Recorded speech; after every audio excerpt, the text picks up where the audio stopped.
So what you do is that basically you choose what's going to be the dollar that the price that you're ready to pay per vote. So let's say maybe 10 cents. And how many votes do you want? And we only incentivize the first number of votes that you want. All the people who vote after that are not counted in. So the difference with this is that it allows you to calculate much more what your budget is going to be, how well it's going to perform. And especially because if the people don't come in and vote for you, despite the incentives, you basically the amounts are not spent. You can just claim them back. So it's basically pro rata. If you have a quest for 10 million votes and you only get 1 million, 90% of them are get back. On the other side, voters basically get a fixed yield.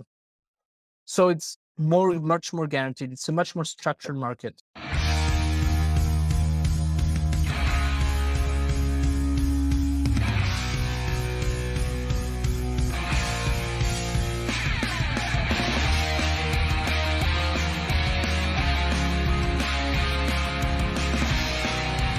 Welcome to Mission DeFi with Brad Nickel, where we explore projects in decentralized finance that are innovating and driving our mission of financial freedom forward.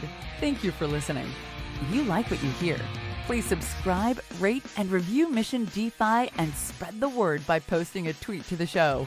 All opinions expressed by Brad Nickel or his guests are their opinions and do not reflect the opinions of Black Knox, Material Indicators, or any other affiliated organizations. You should not treat any opinion expressed by Brad Nickel or his guests as an inducement to make a particular investment, follow a particular strategy, or become involved with any project. A project being featured on the show is not an endorsement of that project in any way. This podcast is for informational purposes only. Now, here's Mission DeFi with Brad Nickel. I am excited today to have coming back on the show, Figue and Alejandro. Paladin is doing quite a bit to make it easier for people involved in the governance process to earn more from what they're doing and automate how they participate in earning from governance processes and everything that's going on in the token governance wars in crypto and DeFi. So guys, thank you for coming on. If you could start us off and introduce yourself, tell us a little bit about yourself, and let's hear about the genesis of this. I did a previous interview where we talked a lot about this kind of stuff, so we're not going to spend a ton of time on that today, but go ahead and do that, and then we'll hop over to Alejandro for the same. Yep. Thank you, Brad, for having us. So I'm Figue, one of the co-founders of Paladin. Last time we talked a bit more broader about what we're trying to do with float lending. This time we came maybe to give an update to showcase our new product, which is called Quest, and to show what the opportunities are for various holders and the crypto players today with these new opportunities. Awesome. Alejandro, tell us a little bit. Yeah. Well, first of all, Brad, I'm excited to be back on the show. There's been a lot of new product updates and a lot of stuff to even just talk about the macro market, not only with crypto, but also in governance that has happened since March. I'm the head of communications at Paladin Protocol. We all wear different hats in the company. My responsibility is mainly focused on getting the word out there about what the new product updates are, developments are, and also bringing the community together to make sure that we have a sustainable running protocol and increasing governance awareness. Awesome. All right. So who wants to take kind of giving us the big picture overview of what Paladin is, at its core, what it was created to do for people. And then you guys can dive in any direction you want into the actual new stuff.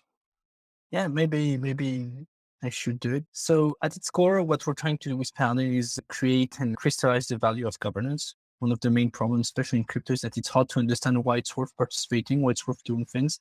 One of the best ways for us to do so was with float lending. That's what we tried to do last year with our first step.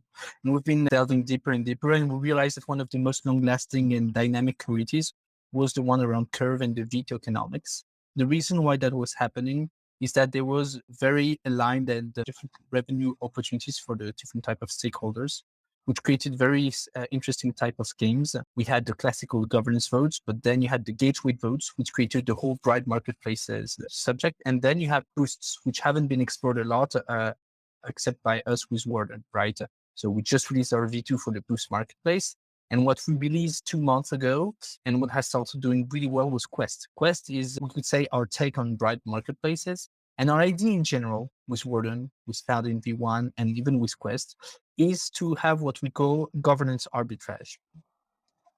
What I mean by this concept is that there is value in the pure utility of governance token, but because most users aren't the right stakeholders or don't have the right knowledge to use them, they cannot use at the right value these tokens. So instead of actually not using them or not using them efficiently, it can be more lucrative for them to actually sell it, the specific utility, and extract as much value as they can. And basically the spread between the price they're going to sell it and the price a DAO, for example, could use it for is going to enable them to use a service at a discount, for example. The example with Quest is that today, one CRV, okay, let's talk about Bouncer. The metrics are more interesting. One VBAL gives you roughly 15 cents of emissions every week. Okay. So by owning one VBAL, you can direct 15 cents of emissions into a liquidity pool. For a user like you or me, it's not very interesting because you will not be the biggest users LP into a pool. So you're basically just going to give liquidity mining to someone else. And you don't have any interest most of the time in actually helping liquidity mining, financing liquidity mining. If you're a DAO, usually you have a budget that you're going to spend on liquidity mining every month, etc. So instead of actually doing your liquidity mining budget, where mercenary capital is going to come in, usually farm it and dump it, what you can do is that you're going to pay capital allocator, which are the people who hold VBAL, to vote for you in the gauge. And it's going to enable the pool to basically distribute BAL rewards. So the people who are going to come and farm, they're going to farm another token, which they can do whatever they want with. And you're going to keep incentivizing people who actually have voting power in VBAL. So you're distributing your tokens to different kind of users, and you're doing different externalities, right? Because someone who is basically farming BAL token or CRV token, in their eyes, it probably has much more worth than your own token, especially at the beginning of the life of the project, right? Right. Those projects tend to grow. So we released that 2 months ago. We've basically had over 5 different partners that have come in and created Quest with us. And we've done several $100,000 of value on the platform. And it has enabled us, I think in July, we were close to 100K of revenue. Nice. For the DAO. It's a very sensible metric that we're starting to understand. So we're really happy about this. And the strength of Quest is that unlike a traditional marketplaces, it's built at the reverse. So a traditional bribe marketplace, what you do is that someone places what they call a bribe, and basically everyone who votes for inside of the gauge is going to share a part of the bribe. So it means that it can either be very high or very low, depending on market dynamics and how many different bribes you have. So it means that the people who are depositing, they have absolutely no control over what the pricing is going to be. They don't know if they're going to have a discount on the market or if they're going to totally overpay, which is the case for almost everyone in the Balancer ecosystem now. Wow. Yeah. Quest works at the reverse. So what you do is that basically you choose what's going to be the dollar the price that you're ready to pay per vote. So let's say maybe 10 cents. And how many votes do you want? And we only incentivize the first number of votes that you want. All the people who vote after that are not counted in. So the difference with this is that it allows you to calculate much more what your budget is going to be, how well it's going to perform. And especially because if the people don't come in and vote for you, despite the incentives, you basically the amounts are not spent. You can just claim them back. So it's basically pro rata. If you have a quest for 10 million votes and you only get 1 million, 90% of them are get back. On the other side, voters basically get a fixed yield. So it's much more guaranteed. It's a much more structured market.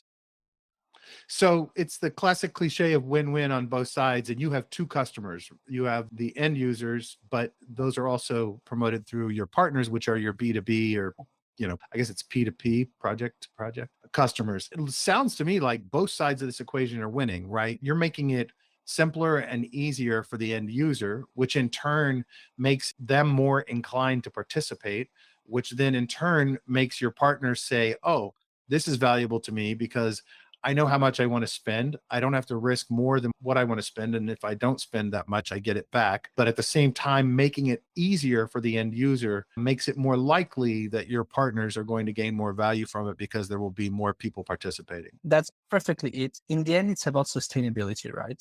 Markets are going to keep being alive, and this arbitrage, we're going to be able to keep using this arbitrage. The people who are actually trying to have their space in the gauge, so the emissions of Curve or Balancer, because Quest is compatible with both. Well, you need to have a long-term view, right? Liquidity mining usually is not just 2 weeks, it's several months, if not several years.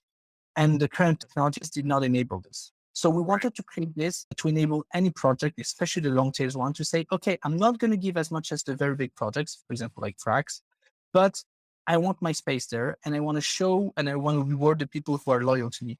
Because not everyone is going to look out after the biggest amount of bribes they can get. Some are, and some of our clients are totally just putting the biggest amount because they want to attract the most people. Some people just say, I want to pay this amount, and if you're okay, if you want to align with us, just go ahead and do it.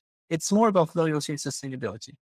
Yeah. One of the things I hear from people in the space that are managing projects, that are founders of projects, is that the management of this liquidity process has sucked all of their time, that they spend huge amounts of time dealing with this instead of actually advancing their own project, because this is so critical to their sustainability. Is this something that also you make it easier for them to manage? You make it easier for them to get engaged in the process and with Quest in order to be able to maintain it and still have some time to actually write code? Well, because we also do it with ourselves. We like literally all the technology we release, we test it ourselves and we use it Nice. as a demo. We're our biggest own customer. Because of this, we can help them around. The truth is that once you release a token, there is no way around it. It's going to drain a substantial part of your time. Yep. So that's why you should have it as woven as possible with the rest of your products, because at least you're doing two birds, one stone, right? Right. I think it's a job. Managing liquidity for a token has become a job. You have DAOs who manage that for other projects who help around. You have projects who basically spin out a sub DAO to manage this, or you just find contributors who are going to help you do it. I agree with you that a lot of projects are spending too much time on it, but that's also because a lot of the value around crypto project is dependent on the actual liquidity of the project. When to enable new contributors and partners to have liquidity to enter or to exit at some point, right? Yeah, no, it makes total sense. And you just said something I wasn't aware of. You said there were DAOs that are actually set up to be liquidity managers for other projects. Yep. Ah, So if you look, for example, at Gnosis is huge, right? They right. have several hundreds of millions of dollars of treasury. I think they're over $300 million of treasury. What they did is that some of their contributors created a sub DAO called Carpet Key. Huh. And Carpet Key is specialized in managing the treasury of Gnosis. Nice.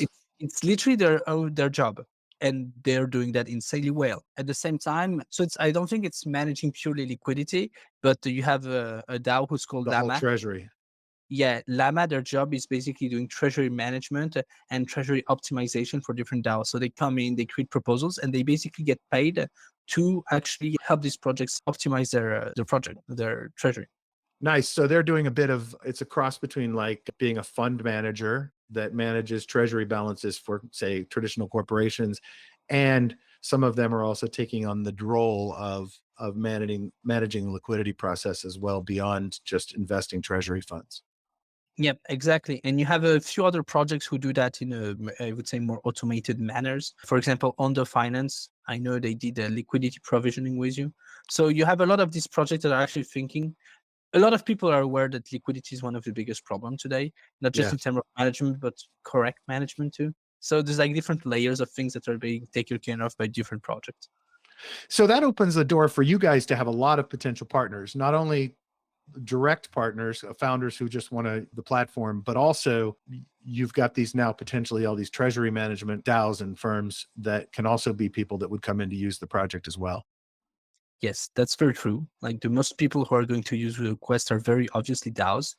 The truth is that bribing marketplaces like the traditional ones have been here for almost a year. So they have entered the common understanding of crypto players. And the problem with that is that we've built something that's a bit more complex, but brings much more sustainability. And the hardest part has been actually to showing people that just this little nudge that took a bit more time enabled so much more design freedom afterwards. Nice. And we see it like today, like the people we work with, like we have a 3 minutes chat every week, and that's about it. Like they can just go in and they just need to set up the parameters. It's very easy. That's awesome. It's funny because I'm actually I'm engaged in I'm in a group with two projects, and one has, Bribes in their platform and everything, and the other one is a large project. And I'm not actually in the conversation. I just happen to be in the Telegram group that they set up because I introduced the two projects. But them go through every week all of the things they have to go through to manage and set up and report and pay out is is just astounding to me. So I can certainly see that doing the investment of the upfront work for these projects makes a ton of sense because they get all that benefit on the back end and then it makes it much simpler to do. I love that. Are there projects that you can talk about that are using the platform today that, people can also experience it through them? Yeah, sure. So today, the biggest outside of Paladin, because we are our biggest user and we take a lot of pride in that. We work a lot lately with Threshold and with Prime DAO. So these are our two Nice. biggest customers today. On one side, Threshold is on the Curve ecosystem and Prime DAO is on the Balancer ecosystem because Quest, as I mentioned, is both compatible with the two different V tokens. I think Alejandro can show this on the interface, but basically Cool. it's just very easy. You can basically just choose any of the two. And once you come in, you can look at the APR, how much you could be making and participating, and how much of the space the available share is left. Very nice. All right, Alejandro, you're up. So you saw a very brief highlight of the quest. We've been working with like many different partners. Actually, I think my most favorite partner thus far, as we are working and helping the DAOs align with their treasuries and within the curve wars and also in Balancer, how Prime DAO, for example, on the flip side, is helping teams handle something that just happened directly after our last call, the liquidity bootstrapping pool. That's how we raised our token, and it was done in such a way that it was like, all the systems were handled by them. And so we're dealing with the governance aspect on one side, they're dealing with that on the other. And we decided eventually when Quest was released, hey, I think this would be a perfect opportunity for you to enter into our Quest ecosystem. And the Luke, who we had an AMA with, several AMAs with, he said, yeah, that's fantastic. Let's go for it. So you can see that on their Balancer side. That's one of the quests that's there. Because regarding Warden V2, I actually just, because you already saw just a little bit of quest, let me just actually go here. Most of the people that listen to our show are pretty hardcore DeFi. They've been through the gamut of everything. And for the most part, I would say that probably no more than maybe, and I've not surveyed this, so I'm guessing, but just from conversations, I would bet that no more than 10 to 20% of those folks are actually participating in Bribes in the ecosystems that they are in, because I think a lot of them find the complexity and understanding and tracking what they're doing to be incredibly difficult, just understanding conceptually how all of this works underneath so that they're not actually participating. Is that something within the platform that you guys really make it, easier for them to actually participate without having to deal with all the complexity of understanding it? So honestly, not that much. We try Okay. to create Sorry, I abstraction. was trying to throw you No, up a no, no, softball. Go ahead. not at all, because we try to create as much data and we're going to keep scaling on that as possible to understand this on the DAO side, so more on the customer side, and on the user side, so people can very easily see how much they would be making in terms of APR. However, you have to go on the curve or on the Balancer page to vote. That's something we cannot remove. We cannot abstract. That's kind of the complexity, but it's kind of guided. You just click vote and then you choose how much you want and you vote. That's about it. If you want even easier, you can go through Aura or Convex and delegate your voting power to someone to basically manage that for you. I think StakeDAO also does that. So you have different wrappers who have been placed onto CRV and onto BAL that basically allow you to do it in a bit of an easier manner. And But we are well, compatible with most of these wrappers.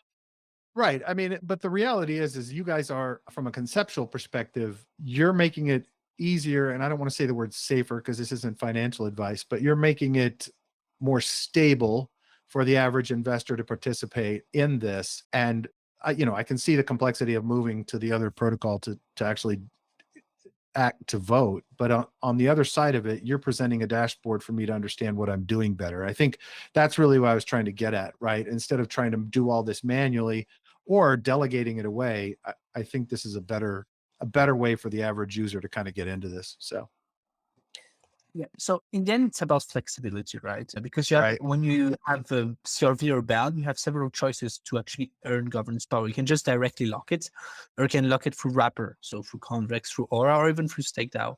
What happens is that it's going to be easier to use often, but you're going to lose flexibility because Sure. you're going to lose part of the voting power, or you're going to give up part because that's a business model, right? If they build a highly qualitative interface, they actually need to make revenue at some point. For example, if you lock yourself VCRV, you will keep the boost. So you can either boost your own pools if you are farming at the same time, or you can sell them on Warden. And that's an additional 2.5 to 5% APR that you can get.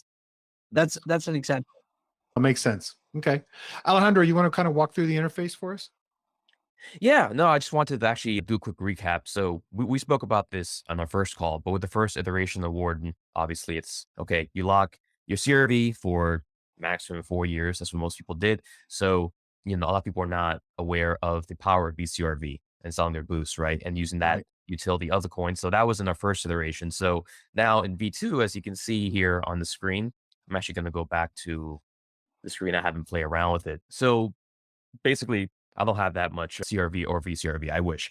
It's just a test account. But basically, as Figue said, yes, you have to first go to the Curve website to actually lock your CRV and use the very funky UI there. Very, very 80s looking, but hey, it's unique. It's working for And them. yeah, it's working for them. And honestly, a lot of people complain about it. I understand, but I don't think it's that bad. But anyway. Yeah. So in this case, I've already, for example, approved the CRV all over on Curve, Right. and now you can go to manage. Now, in this particular case, you can see that the CRV is already registered. That's something a step that the buyer would need to do.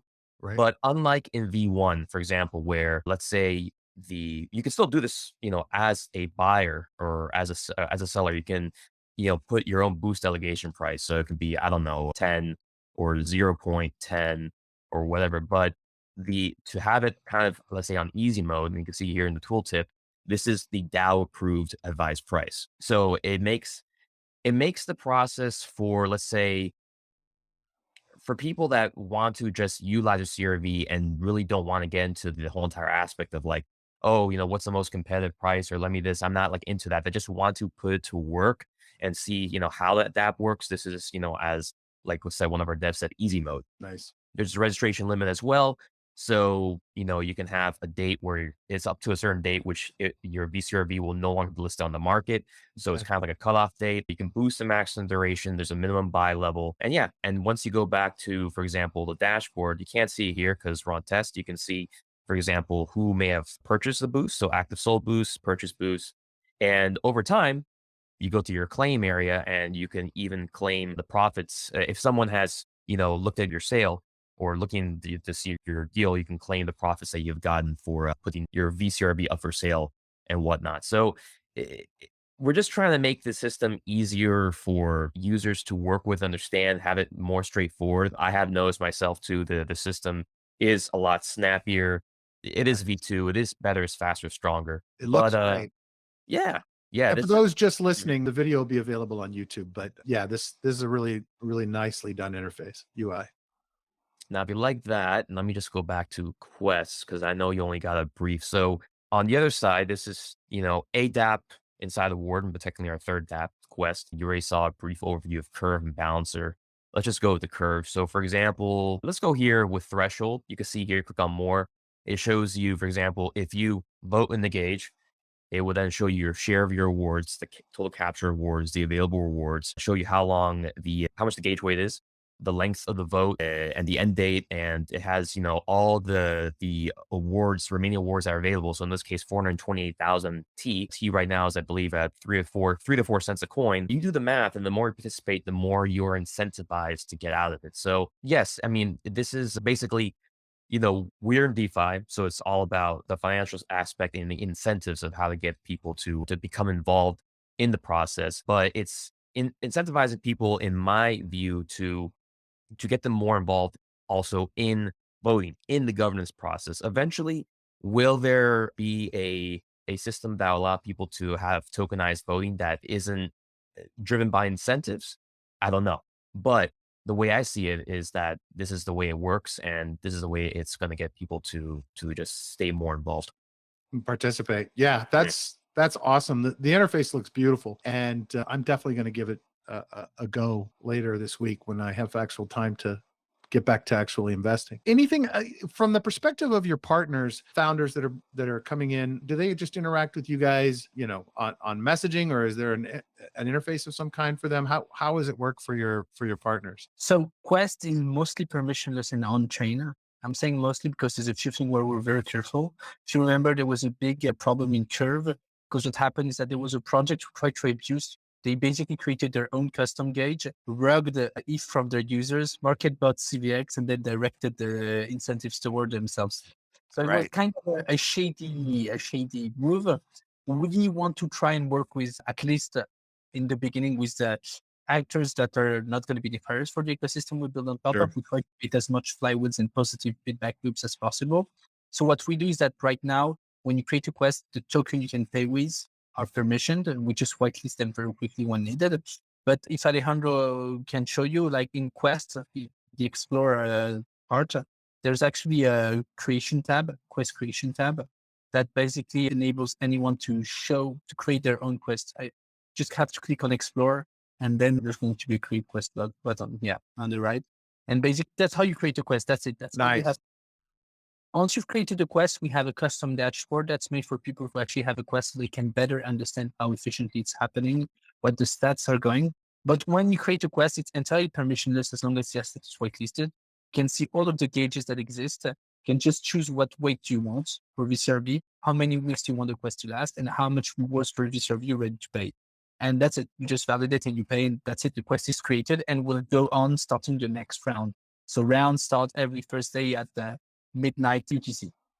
Yeah, that definitely makes things easier and simpler. Where are you guys going from here? I mean, are you in a phase where you've released so much in the last few months that and we were talking about this earlier, that you guys are on like this crazy shipping production path right now. Are you guys just going to keep improving the current products, or are you also like going to be launching out more products? I'm not going to talk about more products. Even if there are more on the roadmap, obviously, but they have a dev team that is preparing a wrench attack on me if I keep leaking more things. And right now, we're focusing on developing the boost and the quest part of the app, because while we have a market that's starting to grow and that's becoming very interesting, idea is we want to see how far we can scale it. And the second thing is, while we are convinced our app is better, for example, for Quest than the other Bribe marketplaces, it's not yet a 10x improvement on everything. And having a 10x better app is how you basically have people switch over and become the main place for these things to happen. So what we're focusing on right now is during the next few months, we're going to keep releasing a lot of modules, because what's cool about both of these apps is they are very flexible and very composable. And we're going to keep releasing modules around it to enable more of the process to happen on chain, to enable more assets to be compatible with all of this, to enable more clarity for users on both sides, and all around to have more efficient and better results in general. Once we have this, we'll see. But our core focus right now is how do we boost and quest the most efficient possible. So it's long dialogues with our partners when they need to. It's understanding why people choose not to work with us right now. And it's keep on building. At the end, I'm convinced that by the end of the year, Paladin will be the biggest free lending app on the market. And it's just about dishing out relentlessly, right? Yeah, absolutely. Well, you guys are cranking, so I'm sure it'll just keep getting better. Is there anything else we need to cover or talk about what you guys have released right now? So we've actually moved our blog that used to be on Medium. We moved it over to keep that pad in that vote. Now all the articles, all the tutorials, if you want to hear more of the full voice of Alejandro, you can. He's been creating easy to use tutorials to help people basically join us, which is has to be as easy as possible, especially because the more we build, the more we realize it can become complex. So we want to make like all of this, we want to create a knowledge database that's going to help people understand how all of this is going and strengthen our community. Awesome. That's fantastic. And this is Ethereum mainnet right now, right?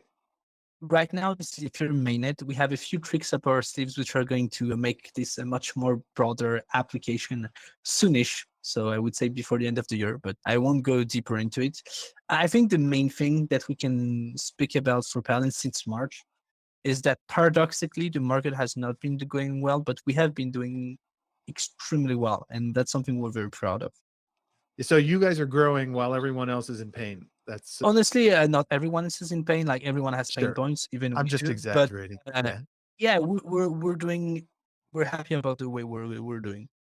Well, look, I mean, at the end of the day, the key to success is just to continue to keep shipping and continue making people's lives easier and more profitable in this space. And if you guys can, continue to do that, then especially one of the tough things in the startup world is being part of a two-sided marketplace, essentially, or having two sets of customers like this. And that can make it really difficult. But the cool thing about your model is that both sides are actually incentivized to want to use Paladin because it makes both sides' lives easier and more profitable. So I think that's actually, you guys have kind of twisted on end the normal problem of having to market to multiple market segments actually makes a ton of sense. And the other part of it is that projects can leverage their own existing community base and bring them in to become Paladin users, right? I mean, you gain the fact that it's in their best interest to drive their community into Paladin.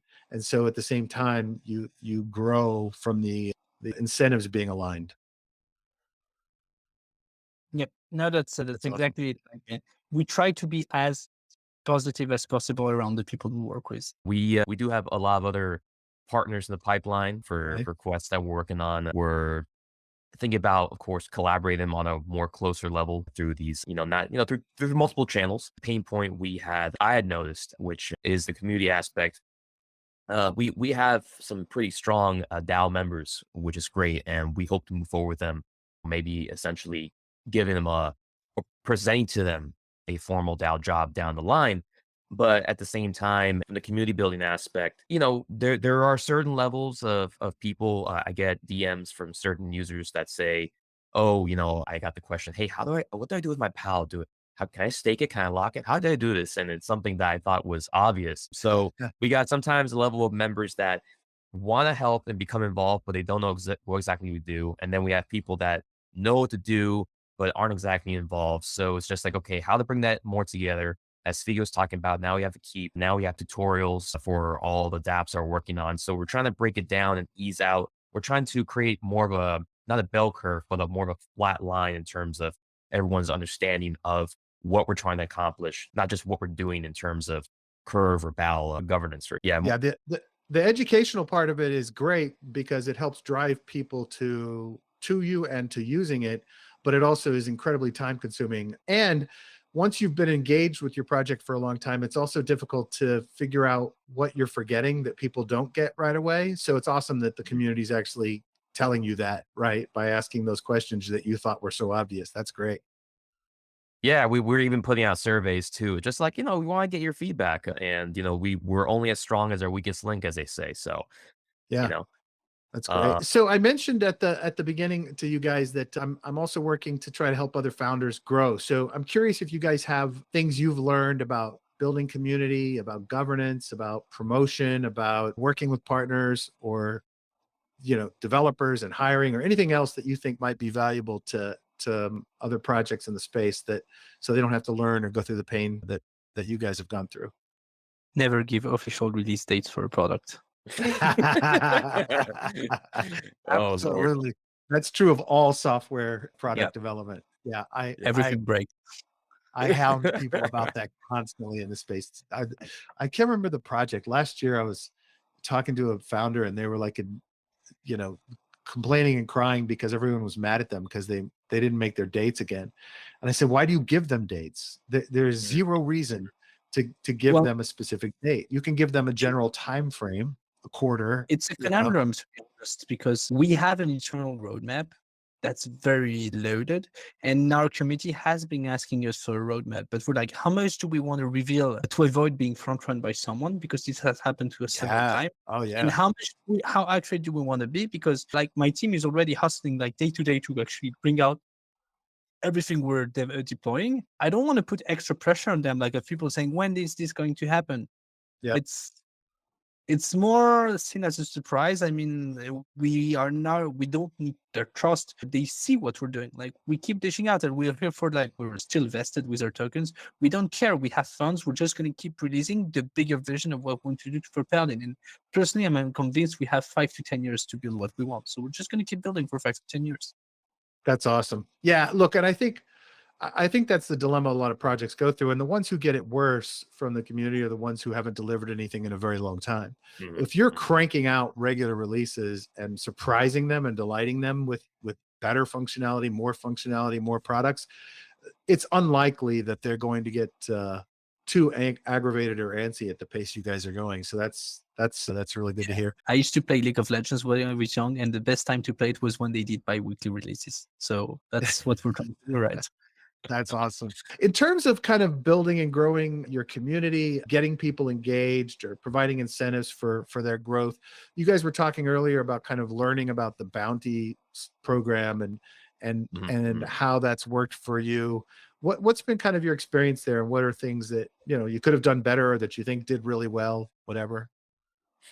Yeah, I'll take that. So, in terms of community engagement, there is no single solution, which is that goes for any company, any organization. Sure. But what we've worked on, at least since we last spoke, so we've been using a system called D-Work, right? And as Sure. Figue you mentioned earlier, we initially expected a higher volume of bounties to pop up. Whether that was from our end, not explain how to create a bounty correctly, I don't know, because some people were asking, "Oh, where do I go?" or "How do I do this?" And I thought, again, it was pretty straightforward, but then I was proven wrong. But what we've seen is even though we do have bounties available, for example, we have someone working on some bots for us and we have other things that are going on. I feel that maybe s- I don't know. I'm not sure if it was because the system D work is not native to Discord, even though it looks like Discord, maybe just it's kind of dislocated. Maybe that's one thing. So I was really expecting to see more of an active ecosystem. I was really expecting to see more of our users and community members create and suggest their own bounties. But I think what we found and what a lot of protocols have is you have some of your star contributors. So we have one Right. person named Starny. We have another one that we know from, well, a lot of them are French and all of them are French. And basically, these people are the ones that are always spearheading conversations in the Discord, spearheading these bounties. And, you know, it's kind of been a little how should I say, disappointing because I thought there would just be more volume of certain things. But, come to think of it, since we do already get spam messages from certain bots and hackers, and I feel like that's always a good sign already to have those people invade your Discord. It's like, oh, it shows us we're somewhat popular. Then, we already have enough of that already. So I'm thinking, okay, we already have conversations that happen between those three people and that bring other users on board. And we rather have more quality than quantity. So, Makes sense. so it doesn't necessarily have to be like, oh, you know, what I usually thought. The sign of a healthy Discord is having NFT, like people selling NFTs or like one of those Discords. People are just posting memes all the time.